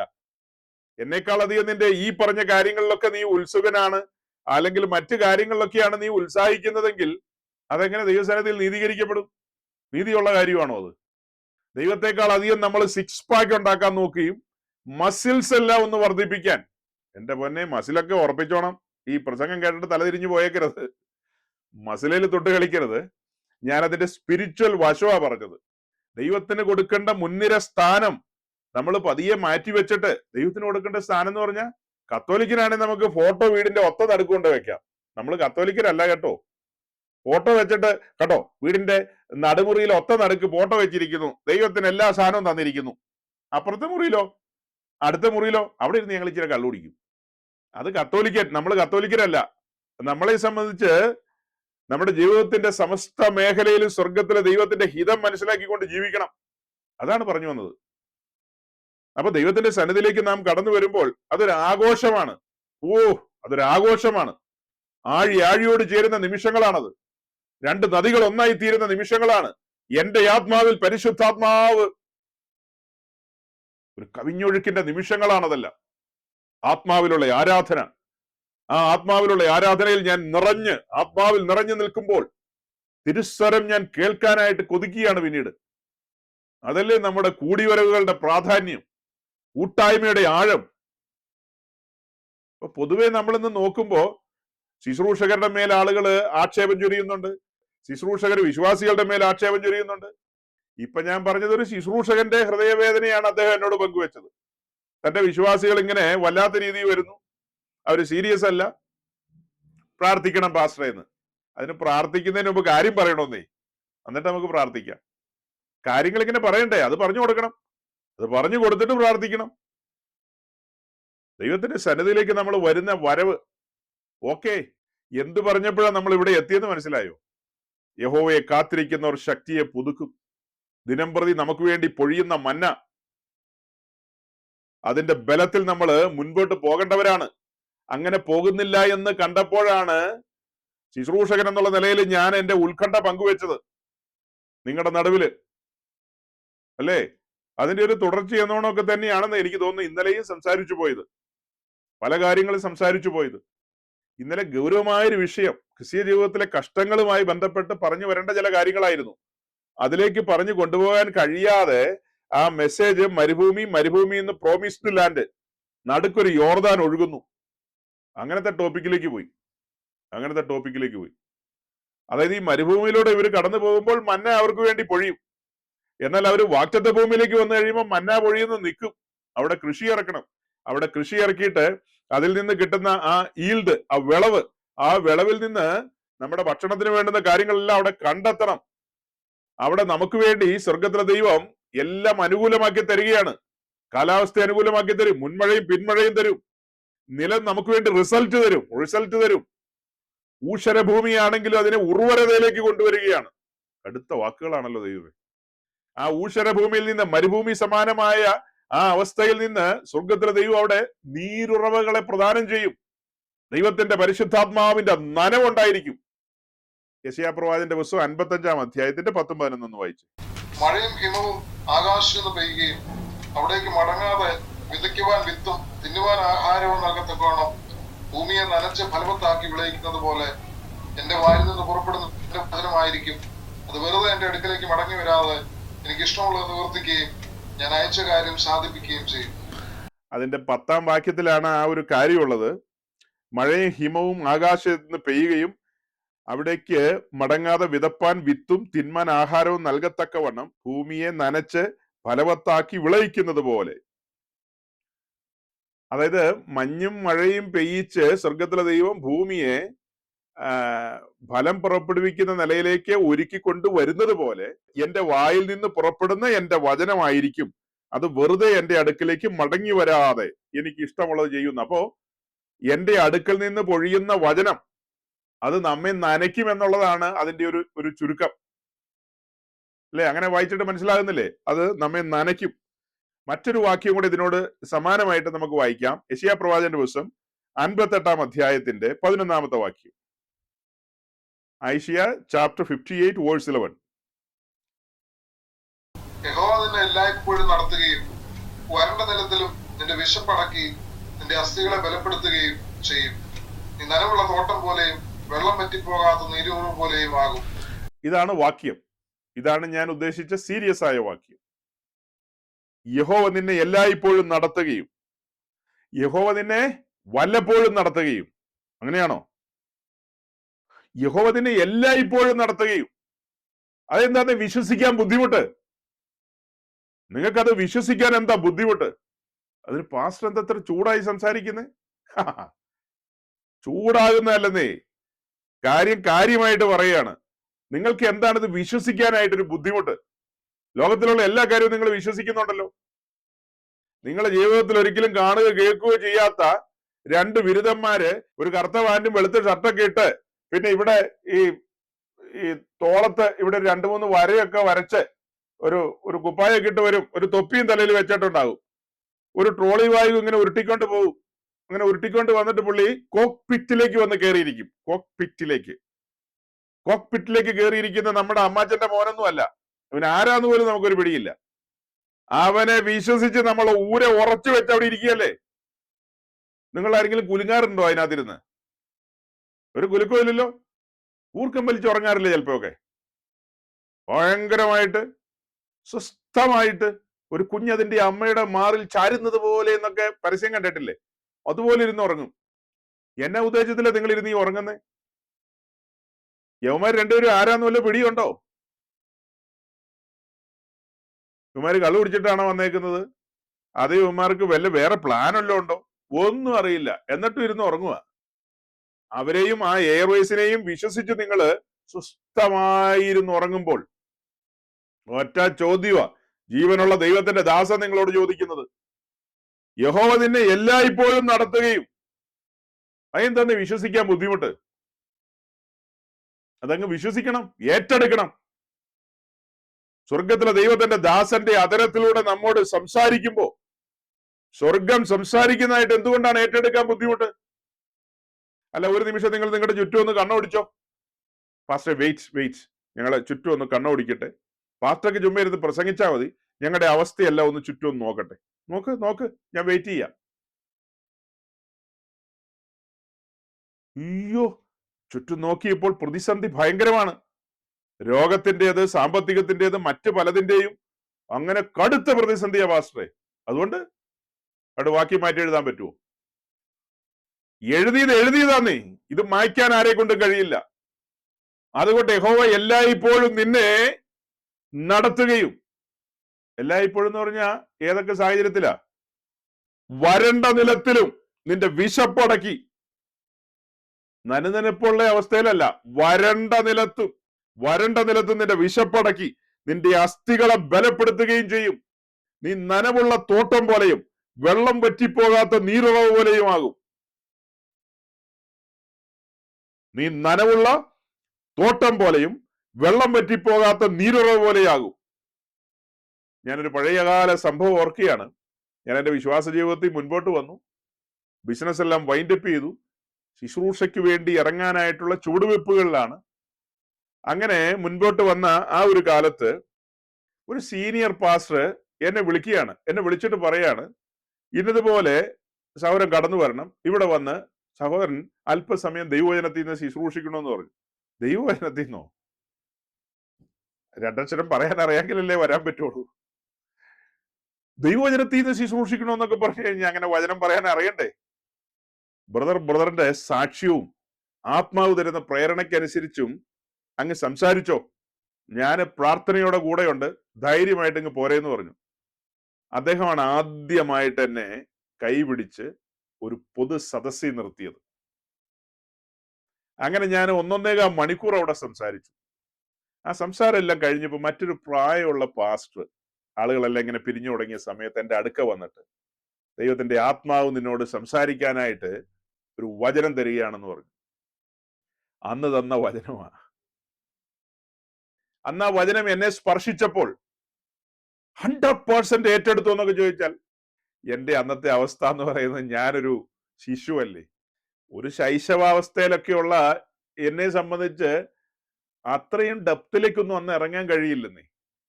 യഹോവ എല്ലായ്പ്പോഴും നിന്നെ വരണ്ട നിലത്തും എന്നൊക്കെ പറയുമ്പോ എന്തായാലും ദൈവത്തിന് എന്നെ കുറിച്ചൊരു കരുതലുണ്ട്, എന്നെ കുറിച്ചൊരു പദ്ധതിയുണ്ട് എന്നുള്ള കാര്യമൊക്കെ അതിനു മുമ്പേ ഞാൻ ഉറച്ചയാളാണ്. ആ കാര്യത്തിലൊക്കെ എനിക്ക് ഉറപ്പുണ്ട്. സീരിയസ് ആയ മറ്റു വചനങ്ങളിലൂടെ ദൈവം എന്നോട് ഇടപെട്ടിട്ടുണ്ട് അതിനു മുമ്പൊക്കെ. എന്നാൽ ആകസ്മികമായി ശുശ്രൂഷ മുഖത്തേക്ക് ഞാൻ ചൂടുവെക്കാനായിട്ട് തുടങ്ങുന്ന സമയമാണല്ലോ, ആദ്യമായിട്ട് എനിക്ക് ഒരു കോട്ടേജ് മീറ്റിംഗിൽ സംസാരിക്കാൻ കിട്ടിയ ഒരു അവസരം. അങ്ങനെ എഴുന്നേറ്റ് നിന്ന് ഈ പറഞ്ഞ അങ്ങനെ എഴുന്നേറ്റ് നിന്ന് അങ്ങനെ എനിക്ക് പരിചയമില്ലാത്ത ആളുകളുടെ നടുവിലൊന്നും പോയി എഴുന്നേറ്റ് നിന്ന് ഞാൻ സംസാരിച്ചിട്ടില്ല. അപ്പൊ അങ്ങനെ കിട്ടിയൊരു അവസരമാണ്. അവിടെ പല പാസ്റ്റേഴ്സും പല വിശ്വാസികളും ഒക്കെ ഉണ്ട്. അപ്പൊ ഒരു ചെറിയ വിറയൊക്കെ ഉണ്ടാവുമല്ലോ. എങ്ങനെയാണെങ്കിലും ഒപ്പിച്ചു ഞാൻ. അതൊക്കെ കഴിഞ്ഞ് ആളുകളൊക്കെ പിരിയുന്ന സമയത്താണ് ദേവദാസൻ എന്നോട് പറയുന്നത്, അതിലെ അവസാനത്തെ ലൈൻ എന്നും എന്റെ ഓർമ്മയിലുണ്ട്. എത്രയോ കാലങ്ങൾ കഴിഞ്ഞു പോയി, 10-20 വർഷം കഴിഞ്ഞു പോയി, എന്നിട്ടും അതിന്റെ തുടക്കമൊന്നും ഞാൻ അത്ര ഓർക്കുന്നില്ലെങ്കിലും അതിന്റെ അവസാനത്തെ ലൈൻ, ആ ലൈൻ അങ്ങനെ തന്നെ ഓർക്കുമല്ല, അത് എന്റെ സ്മരണയിൽ കിടക്കുകയാണത്. അതിനോട് ഞാൻ കണക്ട് ചെയ്യുന്ന 1-ാം സങ്കീർത്തനമാണ്. അവൻ ആറ്റരികത്ത് നട്ടിരിക്കുന്നതും തക്കകാലത്ത് ഫലം കായ്ക്കുന്നതും. ആറ്റരികത്ത് നട്ടിരിക്കുകയാണ്. നമ്മെ എവിടെയാ നട്ടിരിക്കുന്നത്? ആറ്റരികത്ത്. ദൈവത്തിന്റെ നദിയിൽ വെള്ളം നിറഞ്ഞു കിടക്കുകയാണ്. ആറ്ററമ്പിൽ നമ്മെ നട്ടിരിക്കുകയല്ലേ. ആ വെള്ളം വലിച്ചെടുത്തുകൊണ്ട്, അതായത് ജീവരസമാണ് വലിച്ചെടുക്കുന്നത്. അങ്ങനെ ആ വെള്ളം വലിച്ചെടുത്തുകൊണ്ട് നീ നനവുള്ള തോട്ടം പോലെയും, നനവുള്ള തോട്ടം പോലെയും, ഉണങ്ങി വരണ്ട് കിടക്കുകയല്ലെന്ന്.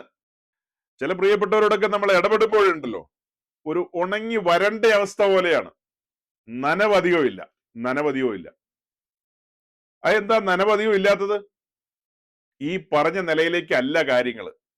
ഈ പറഞ്ഞ നിലയിലാണെങ്കിൽ ആ നനവുണ്ടാകില്ലേ, വെള്ളം വറ്റിപ്പോകാത്ത നീരുറവ് പോലെയാകും. ഇതെല്ലാം നമ്മുടെ ജീവിതവുമായി ബന്ധപ്പെട്ട കാര്യങ്ങളാണ്. യഹോവ എല്ലായ്പ്പോഴും നിന്നെ നടത്തും വരണ്ട നിലത്തും. ആ വരണ്ട നിലത്തെന്ന് പറയുമ്പോൾ വേറൊരു വാക്യം നമ്മുടെ ഓർമ്മയിലേക്ക് വരില്ലേ? ആ വാക്യം ഏതാ? യെശയ്യാവ് 53:53 2-ാം വാക്യം. അവൻ ഇളയ തൈ പോലെയും വരണ്ട നിലത്ത് നിന്ന് വേർ മുളയ്ക്കുന്നത് പോലെയും. അവൻ ഇളയ തൈ പോലെയും വരണ്ട നിലത്ത് വേർ മുളയ്ക്കുന്നത് പോലെയും. വരണ്ട നിലത്ത് വേർ മുളച്ചു വരികയാണ്. ഇശായിയുടെ കുറ്റിയിൽ നിന്ന് ഒരു വേർ മുളച്ചു വരികയാണ്. ഇശായിയുടെ കുറ്റിയിൽ നിന്ന്. അശേഷം അനുകൂലമായ പരിസ്ഥിതി അല്ലായിരുന്നേ, പക്ഷെ വേർ മുളച്ചു വരികയാണ്. വായിച്ചതുപോലെ നനവുള്ള തോട്ടം പോലെയാണ് നമുക്ക് മനസ്സിലാകുന്നത്, അല്ലേ? വെള്ളം വറ്റിപ്പോകാത്ത നീരുറവ് പോലെ. നമ്മുടെ കർത്താവിന്റെ അടുക്കൽ വന്ന് ആരെങ്കിലും ദാഹിച്ചു പോയിട്ടുണ്ടോ? അവരുടെയെല്ലാം ദാഹം ശമിപ്പിച്ചാണ് വിട്ടത്. എല്ലാവരുടെയും ദാഹം ശമിപ്പിച്ചാണ് വിട്ടിട്ടുള്ളത്. ഓർക്കണം, നമ്മുടെ സാഹചര്യങ്ങൾ എന്തുവാകട്ടെ, ആ സാഹചര്യത്തിന്റെ നടുവിലൊക്കെ നമ്മെ നടത്താൻ കഴിയുന്ന ഒരു ദൈവമാണ് നമ്മുടെ ദൈവം. ആ സാഹചര്യങ്ങളുടെ നടുവിൽ നമ്മെ നടത്താൻ കഴിയുന്ന ഒരുവനാണ് നമ്മുടെ സ്വർഗസ്വനായ പിതാവ്. നമ്മൾ ഉറക്കണം ഇതിലൊക്കെ. ചില സമയത്ത് നമ്മൾ സബ്ജക്റ്റ് മുന്നിൽ വെച്ചിട്ടായിരിക്കും മുൻപോട്ട് പോകുന്നത്. നിശ്ചയമായും സബ്ജക്റ്റിന്റെ മുമ്പിലുണ്ട്. മന്നായുമായി ബന്ധപ്പെട്ട കാര്യം തന്നെയാണ് ഇന്നും പറയേണ്ടത്. എക്സോഡസ് ചാപ്റ്റർ 16 വരേണ്ടത്, പക്ഷെ വന്നില്ല. പകരം മറ്റ് കാര്യങ്ങൾ പറഞ്ഞാണ് മുൻപോട്ട് വരുന്നത്. ആത്മനടത്തിപ്പിനനുസരിച്ച് നമ്മൾ പോകും. ഞാൻ ചിന്തിച്ചതോ ധ്യാനിച്ചതോ ആയ വാക്യങ്ങളൊന്നുമല്ല ഇതൊന്നും. ഇന്നത്തേക്ക് സെർവ് ചെയ്യാൻ പാകത്തിനുള്ള കാര്യങ്ങളല്ല ഇതൊന്നും.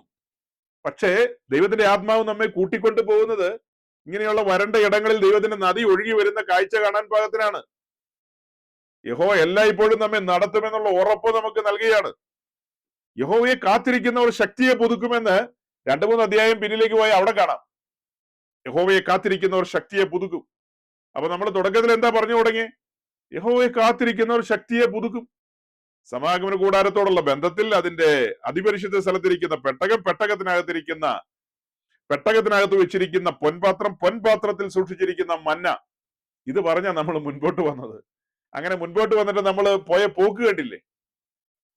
ആ മന്നായാണ് നമ്മെ ഇത്രത്തോളം നടത്തിയത്. ആ മന്നായുമായി ബന്ധപ്പെട്ട റിലേറ്റഡ് ആയ കാര്യങ്ങളാണ് ഇതെല്ലാം. ആ മന്ന ഭക്ഷിക്കുന്നവൻ അതിന്റെ കരുത്ത് പറഞ്ഞല്ലോ. ഫസ്റ്റ് സെഞ്ചുറി സെയിൻസിനെ നോക്ക്, കാരിരുമ്പിന്റെ കരുത്തല്ലായിരുന്നോ? റോമൻ വാളിന്റെ മുമ്പിൽ അവർ പകച്ചു പോയില്ല. തീക്കുണ്ടത്തിലേക്ക് ഇട്ടപ്പോഴും അവര് ദൈവത്തിന് മഹത്വം കൊടുത്തു. സിംഹങ്ങൾ അവരെ വിഴുങ്ങി, നോ പ്രോബ്ലം. ശരീരത്തെ കൊല്ലാൻ കഴിയുമായിരിക്കും, പക്ഷെ നമ്മുടെ പ്രാണനെയും ആത്മാവിനെയും തൊടുവാൻ റോമൻ കൈസറിന് കഴിയില്ല. അതവരുടെ ബോധ്യമായിരുന്നു. അതവരുടെ ബോധ്യമായിരുന്നു. ആ ബോധ്യത്തിലാണ് ആദിമ സഭ മുൻപോട്ട് പോയത്. കരുത്തന്മാരുടെ ഒരു സംഘമായിരുന്നു. പിന്മാറ്റക്കാരുണ്ടായിരുന്നില്ലെന്ന് ചോദിച്ചാൽ നിശ്ചയമായും ഉണ്ടായിരുന്നു. ഒത്തിരി പേര് പിന്മാറിപ്പോയിട്ടുണ്ടെന്നേ, പക്ഷെ ശേഷിപ്പുണ്ടായിരുന്നല്ലോ. പക്ഷെ ശേഷിച്ചവർ, അവരെ കുറിച്ചാ പറയാനുള്ളത്. പിന്മാറിപ്പോയവരുടെ കാര്യമല്ല പറയാനുള്ളത്. അവരെങ്ങനെ നിന്നു? അവരെന്നേക്കും നിൽക്കുന്ന സിയോൻ പർവ്വതം പോലെ കുലുങ്ങാതെ നിന്നു. അപ്പോസ്തലന്മാർ ആരെങ്കിലും കുലുങ്ങിയോ? അപ്പോസ്തലന്മാരെയും മറ്റു വിശുദ്ധന്മാരെയും ഒക്കെ പിടിച്ച് യെരുശലേമിലെ ജയിലിലിട്ടു. അപ്പോസ്തല പ്രവൃത്തി 4, 5 അധ്യായമൊക്കെ വായിക്കുമ്പോൾ നമുക്ക് കാണാം. അവരെ പിടിച്ച് ജയിലിലിട്ടു. ജയിലിലിട്ടെങ്കിലും സ്വർഗത്തിലെ ദൈവത്തിന്റെ ദൂതൻ, സ്വർഗദൂതൻ അവിടെ ഇറങ്ങി വന്ന് അവരെ എവിടുന്ന് റിലീസ് ചെയ്തു. ആ ജയിലിലേക്കൊക്കെ പോകുമ്പോഴും അവർ ഈ കരുത്തോടെയാ പോകുന്നത്. ക്ഷീണിതരായിട്ടൊന്നും അല്ല അവർ പോകുന്നത്, തലയെടുപ്പോടെയാ പോകുന്നത്. മന്നായുടെ പോഷണമാണത്, അല്ലേ? മന്നായുടെ പോഷണത്തിലാണ് അവരങ്ങനെ അങ്ങോട്ട് പോകുന്നത്. ദൂതൻ അവരെ ഇറക്കിക്കൊണ്ട് വരികയാണ്. ഇറക്കിക്കൊണ്ട് വന്നിട്ട് എന്താ പറഞ്ഞത്? നിങ്ങൾ എവിടെ നിന്നാണോ പ്രസംഗിച്ചത് അവിടെ നിന്ന് വീണ്ടും പ്രസംഗിക്കാൻ. വീണ്ടും അവിടെ നിന്ന് പ്രസംഗിക്കണമെങ്കിൽ മന്നായുടെ കരുത്ത് വേണം. മന്ന അകത്തേക്ക് ചെന്നിട്ടുള്ള ഒരു കരുത്തുണ്ട്. ആ കരുത്തിൽ നിന്നുകൊണ്ടാണ് അവർ പ്രസംഗിക്കുന്നത്. അല്ലാത്ത ഇന്നത്തെ തൊട്ടാവാടി പെന്തിക്കോസാണ് എന്ത് പറയും? സ്വർഗദൂതൻ വിടുവിച്ചിരിക്കുന്നു. 1-2 ചാനലുകൾക്ക് ഒരു ഇന്റർവ്യൂ കൊടുത്തേക്കാം. ബോംബെക്കാരന്റെ ചാനലുണ്ടല്ലോ, ബോംബെക്കാരന്റെ ചാനലില് സാക്ഷ്യം പറയുക എന്ന് പറയുമല്ലോ. ബോംബെക്കാരന്റെ ചാനലിൽ ഒരു ഇന്റർവ്യൂ കൊടുത്തേക്കാം, അല്ലെങ്കിൽ ഒരു സാക്ഷ്യം. എല്ലായിടത്തും ചാനലുകളിലെല്ലാം കൊടുത്തേക്കാം. എല്ലാ പെന്തിക്കോസുകാരും കേൾക്കട്ടെ. രക്ഷപ്പെട്ടു. ഇനി നമ്മൾ ആ വഴിക്കില്ല കേട്ടോ. ഇനിയും അതേ സ്ഥലത്ത് നിന്ന് പ്രസംഗിച്ചു കഴിഞ്ഞാൽ നമ്മുടെ മലയാളക്കരയിലുള്ള പ്രമുഖരായ ചില പെന്തിക്കോസ് പാസ്റ്റേഴ്സ് ഉണ്ട്. സ്കോളേഴ്സ് എന്ന് പറയും അവരെ, പണ്ഡിതന്മാരായ പാസ്റ്റേഴ്സ് എന്ന് പറയും ഞാൻ അവരെ. ആ പണ്ഡിതന്മാരായ പാസ്റ്റർമാർ എന്ത് പറയുമെന്ന് അറിയാവോ? പരിജ്ഞാനമില്ല, അഹങ്കാരമല്ലേ ഇത്? ദൈവം വിടുവിച്ചതാണ് കാരാഗ്രഹത്തിൽ നിന്ന്. കാരാഗ്രഹത്തിന്റെ വാതിലൊക്കെ തുറന്ന് ഇവരെ പുറത്തു കൊണ്ടുവന്നു. അഹങ്കാരം എന്നല്ലാതെ എന്ത് പറയാനാ ഇതിന്? അതേ സ്ഥലത്ത് തന്നെ നിന്ന് പ്രസംഗിച്ച് കൈസറെ പ്രൊവോക്ക് ചെയ്യേണ്ട വല്ല കാര്യമുണ്ടോ? അങ്ങനെ പറയോ ഇല്ലയോ? പറയോ ജെയിംസേ? പണ്ഡിതന്മാർ അങ്ങനെ പറയോ ഇല്ലയോ?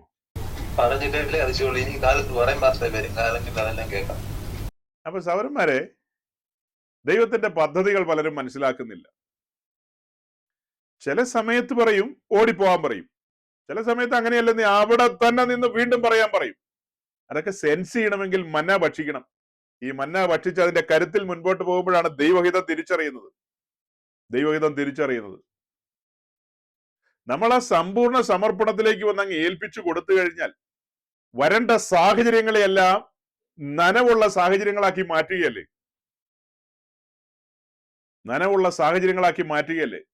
അവിടെ ദൈവത്തിന്റെ ആലോചനകൾ നമുക്ക് വെളിപ്പെടില്ലേ? നമ്മൾ വായിച്ച യെശയ്യാവ് 55-ന്റെ 10-11 വായിച്ചപ്പോ, മഴയും ഹിമവും ആകാശത്ത് നിന്ന് പെയ്യുകയും അവിടേക്ക് മടങ്ങാതെ വിതപ്പാൻ വിത്തും തിന്മാൻ ആഹാരവും നൽകും വണ്ണം ഭൂമിയെ നനച്ച് ഫലവത്താക്കി വിളയിക്കുന്ന പോലെ. ഭൂമിയെ നനച്ച് ഫലവത്താക്കി വിളയിക്കുന്ന പോലെ. അതായത് മഞ്ഞും മഴയൊക്കെ പെയ്ത് ഭൂമിയെ നനച്ച് ഫലവത്താക്കി വിളയിക്കുന്നത് പോലെ എന്റെ വായിൽ നിന്ന് പുറപ്പെടുന്ന എന്റെ വചനം നമ്മെയും അതുപോലെ ഫലം പുറപ്പെടുവിക്കുന്ന അവസ്ഥയിലേക്ക് കൊണ്ടുവരുമെന്നാണ് അർത്ഥം. നമ്മെയും ഫലം പുറപ്പെടുവിക്കുന്ന അവസ്ഥയിലേക്ക് കൊണ്ടുവരും. ആവർത്തനം 32-ന്റെ 2-ാം വാക്യത്തിൽ കഴിഞ്ഞ ദിവസം നമ്മൾ കണ്ടില്ലേ? മാരി പോലെ എന്റെ ഉപദേശം പൊഴിയും. അതായത് മഴ പോലെ തന്റെ വചനം പെയ്തിറങ്ങുമെന്ന്. അങ്ങനെ പൊഴിയുന്ന ഉപദേശം അത് നമ്മെ നനയ്ക്കും, നമ്മെ ഫലം പുറപ്പെടുവിക്കുന്ന അവസ്ഥയിലേക്ക് കൊണ്ടുവരും. 119-ാം സങ്കീർത്തനങ്ങൾ അതിന്റെ 140-ാം വാക്യം ഒന്ന് വായിച്ചേ. സാംസ് 119 വേഴ്സ് 140. നിന്റെ വചനം അതിവിശുദ്ധമാകുന്നു, അതുകൊണ്ട് അടിയൻ അത് പ്രിയമാകും. നിന്റെ വചനം അതിവിശുദ്ധമാകുന്നു. അതിനെക്കുറിച്ചായിരുന്നു ഇന്ന് പറയാനുണ്ടായിരുന്നത്. നമുക്ക് കർത്താവ് അനുവദിച്ച് അതിലേക്ക് അടുത്ത ദിവസം കടക്കാം, അവിടെ നിന്ന് അനുവദിച്ചാൽ. നിന്റെ വചനം അതിവിശുദ്ധമാകുന്നു. പെട്ടകം തനി തങ്കം കൊണ്ട് കവർ ചെയ്തിരിക്കുകയാണ്. അങ്ങനെ തനി തങ്കം കൊണ്ട് കവർ ചെയ്തിരിക്കുന്ന പെട്ടകത്തിനകത്തേക്ക് മന്ന ചുമ്മാ കൊണ്ടുപോയി വെക്കുകയല്ല, പൊൻപാത്രത്തിലാ വെച്ചിരിക്കുന്നത്. നിന്റെ വചനം അതിവിശുദ്ധമാകുന്നു, നിന്റെ വചനം അതിവിശുദ്ധമാകുന്നു. ഈ അതിവിശുദ്ധമായ വചനം ഭക്ഷിക്കുന്നവൻ വിശുദ്ധ ജീവിതത്തിന് വേണ്ടി കൊതിക്കാതിരിക്കുമോ? അവൻ വിശുദ്ധിക്കും വേർപാടിനും വേണ്ടി നിലകൊള്ളാതിരിക്കുമോ? ഈ അതിവിശുദ്ധമായ വചനം ഭക്ഷിക്കുന്നുണ്ടെങ്കിൽ, അല്ലെങ്കിൽ ഈ പറയപ്പെട്ട നിലയിൽ പെട്ടകം നമ്മുടെ അകത്തേക്ക് വന്നിട്ടുണ്ടെങ്കിൽ, അതിനകത്ത് പൊൻപാത്രത്തിൽ മന്ന സൂക്ഷിക്കുന്നുണ്ടെങ്കിൽ, തലമുറകൾ കാണേണ്ടതിന് മന്ന അതിനകത്ത് സൂക്ഷിക്കുന്നുണ്ടെങ്കിൽ, നിശ്ചയമായും വിശുദ്ധിക്കും വേർപാടിനും വേണ്ടിയുള്ള ഒരു ആഹ്വാനം വരാതിരിക്കുവോ? അതിനുവേണ്ടി ഒരു ഉത്സാഹം ഉണ്ടാകാതിരിക്കുവോ? പാപത്തോട് വെറുപ്പ് തോന്നാതിരിക്കുമോ? ലോകത്തിന്റെ സ്നേഹിതനാകാനും അതിനോട് ചങ്ങാത്തം കൂടാനും തോന്നുമോ? തോന്നില്ലെന്നാ എനിക്ക് തോന്നുന്നത്. തോന്നില്ലെന്ന് തന്നെയാണ് എനിക്ക് തോന്നുന്നത്. പെട്ടകം സ്വീകരിച്ചവൻ അതിനകത്ത് പൊൻപാത്രത്തിൽ മന്ന നിക്ഷേപിച്ചു വെച്ചിരിക്കുകയല്ലേ. അങ്ങനെയുള്ളൊരു ജീവിതത്തെ ഈ ലോകം പകയ്ക്കാതിരിക്കുമോ? അങ്ങനെയുള്ളൊരു ജീവിതത്തെ നിശ്ചയമായി ലോകം പകയ്ക്കും. ഈ പറയപ്പെട്ട കാര്യമൊന്നും നാമാകുന്ന കൂടാരത്തിൽ ഇല്ലെങ്കിൽ പിന്നെ ലോകം പകയ്ക്കൊന്നുമില്ല. നമ്മൾ ലോകത്തിന്റെ ചങ്ങാതിയായി എന്ന് പറഞ്ഞാൽ മതിയല്ലോ. അങ്ങനെ ചിന്തിച്ചാൽ മതി. അപ്പൊ സഹോദരങ്ങളെ, ഞാനൊരു വാക്കുകൾ ചുരുക്കുകയാണ്. അതായത് നമ്മൾ പുറപ്പാട് ദിവസം 25-ാം അധ്യായത്തിന്റെ 10-11 വാക്യത്തെ മുൻനിർത്തിക്കൊണ്ട് പെട്ടകവും പെട്ടകത്തിനകത്തിരിക്കുന്ന പൊൻപാത്രം, പൊൻപാത്രത്തിൽ മന്ന, മന്ന ക്രിസ്തുവിനെ കാണിക്കുന്നു. അത് ഇസ്രായേൽ ജനത്തെ സസ്റ്റെയിൻ ചെയ്യാൻ വേണ്ടി പൊഴിഞ്ഞതാണ്. ആ മന്ന തന്നെയാണ് കൃപയും സത്യവും നിറഞ്ഞവനായി നമ്മുടെ ഇടയിൽ വന്ന് പാർത്തത്. ആ മന്ന ഇന്ന് നാമാകുന്ന കൂടാരത്തിൽ സൂക്ഷിച്ചിരിക്കുകയാണ്. നമ്മുടെ അനുദിന ജീവിതത്തിൽ നമ്മൾ മുൻപോട്ട് പോകുമ്പോൾ ആ മന്നായുടെ കരുത്തിലാണ് മുൻപോട്ട് പോകുന്നത്. ആ മന്ന ഭക്ഷിച്ചു പോയവരിൽ ആരും ബലഹീനരില്ലായിരുന്നെന്ന് നമ്മൾ കണ്ടെത്തിയിട്ടുണ്ട്. അങ്ങനെ ആ മന്ന ഭക്ഷിച്ചു പോയവരിൽ ആരും ബലഹീനരില്ലായിരുന്നു. അങ്ങനെയെങ്കിൽ ആ മന്ന ഭക്ഷിച്ചു പോകുന്ന നമ്മുടെ ഇടയിലും ബലഹീനർ എന്ന് പറഞ്ഞാൽ ശാരീരിക ബലഹീനതയല്ല ഇവിടുത്തെ വിഷയം. ഇവിടുത്തെ വിഷയം ആത്മീയ ബലഹീനതയാണ്. ആത്മീയത്തിൽ നാം കരുത്തുറ്റവരായി യഹോവയെ കാത്തിരിക്കുന്നവർ ശക്തിയെ പുതുക്കുവർ ചിറകടിച്ച് നിൽക്കുന്നൊക്കെ കണ്ടതുപോലെ അങ്ങനെ അനവധി കാര്യങ്ങളാണ് നമ്മൾ ഇന്ന് കണ്ടത്. ഈ കണ്ടതും കേട്ടതുമായ കാര്യങ്ങൾ അതിന്റെ ഒടുവിലേക്ക് വന്നപ്പോൾ സ്വർഗത്തിലെ ദൈവം നമ്മോട് തന്റെ ദൂതറിയിക്കുകയായിരുന്നു. ഞാൻ നിന്നെ എല്ലായ്പ്പോഴും നടത്തും. അത് വരണ്ട അനുഭവത്തിലായിക്കൊള്ളട്ടെ, അത് ഏത് അനുഭവത്തിലും ആയിക്കൊള്ളട്ടെ, മരുഭൂമിയുടെ അനുഭവത്തിലായിക്കൊള്ളട്ടെ, ഏതൊരു സാഹചര്യത്തിലും ഞാൻ നിന്നെ ഇളയ തൈ പോലെ ഞാൻ നിന്നെ മുളപ്പിക്കും, ഞാൻ നിന്നെ വളർത്തും, ഞാൻ നിന്നെ നടത്തും, ഞാൻ നിന്നെ നിലനിർത്തും, ഞാൻ നിന്നിൽ നിന്ന് ഫലം പുറപ്പെടുവിക്കും. അത് സ്വർഗത്തിലെ ദൈവത്തിന്റെ വാക്തത്വമാണ്. ആ വാക്തത്വത്തിന് മുമ്പാകെ നമുക്ക് ഏൽപ്പിച്ചു കൊടുക്കാം, നമ്മെ തന്നെ അങ്ങ് ഏൽപ്പിച്ചു കൊടുക്കാം വിശ്വാസത്തോടുകൂടി. ഈ വചനങ്ങൾ നമ്മുടെ ജീവിതത്തിൽ വിശ്വാസമായി പരിണമിക്കട്ടെ, വിശ്വാസമായി അത് രൂഢമൂലമായി തീരട്ടെ. വരും ദിവസങ്ങളിൽ റിസൾട്ടുകൾ പുറപ്പെട്ടു വരട്ടെ, ഫലം പുറപ്പെടുവിക്കുന്ന അവസ്ഥകൾ വെളിപ്പെട്ടു വരട്ടെ. നമ്മുടെ ജീവിതത്തിൽ കാറ്റുകൾ ഗോളുകൾ അടിക്കുമ്പോൾ, തിരമാലകളോ അലമാലകളോ നമ്മെ സ്പർശിക്കുമ്പോൾ അതിന് നടുവിലൊന്നും പതറിപ്പോകാതെ കുലുങ്ങിപ്പോകാതെ നിൽക്കുന്ന സിയോൻ പർവ്വതം പോലെ എന്നേക്ക് ഉറച്ചു നിൽക്കുവാൻ സ്വർഗത്തിലെ ദൈവം നമുക്ക് ഇടയാക്കട്ടെ എന്ന് പറഞ്ഞുകൊണ്ട് വാക്കുകൾ ചുരുക്കുന്നു. ദൈവം നിങ്ങളെ അനുഗ്രഹിക്കട്ടെ. Thank you.